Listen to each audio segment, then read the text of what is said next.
Ito isang trivia. Ang unang-unang mamamatay tao, hindi tao, anghel.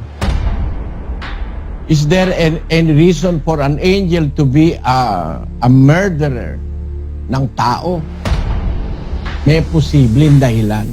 Nasa Biblia, hindi inimbento yun ni Soriano. Nasa Biblia yun. Kaya, isa sa mga anghel na nagrebelde sa Diyos, ang target niya, ibagsak ang tao. Sapagkat si Satanas ang kauna-unahang mamamatay tao. Kaya nga lagi kong sinasabi sa inyo pag ang isang iglesia pumapatay ng kapwa, kahit baliktarin ninyo ang mundo, hindi ako naniniwalang sa Diyos ang iglesyang pumapatay ng kapwa-tao. Tandaan nyo, mga kapatid. Kayo'y kumukonsinti ng mga mamamatay tao Tiyak na tiyak sa demonyo ang mamamatay tao. Yung nakasakay sa kabayong mapula, yon ang nag-alis ng kapayapaan sa isang pamilya para magpatayan ng pamilya.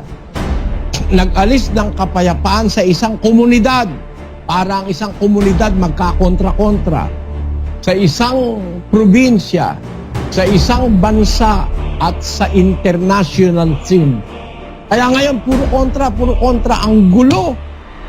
Kahit kailan may kontra Kasi nga, hindi lang natin namamalayan, merong espiritu na nag-aalis ng kapayapaan sa tao, sa mundo.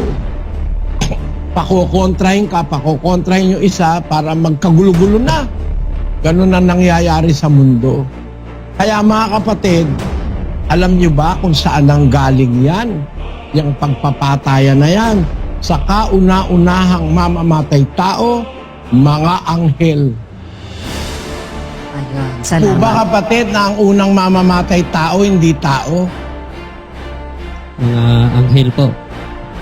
Ayan, si Satanas ang unang-unang mamamatay tao Ang convert niyang una para sa mga tao, ang unang convert niya sa mga tao si Cain. Kaya si Cain, pinatay niya ang kanyang kapatid na si Abel. Ito po'y espiritong galing kay Satanas para ang tao'y magpatayan sa isa't isa. Kasi si Satanas ang unang-unang mamamatay tao. Kaya matindi ang hinanakit ni Satanas. Mamamatay tao siya, pero meron siyang hindi mapatay. Paano po yun, kapatid na Eli? Sinasabi, meron siyang hindi mapatay.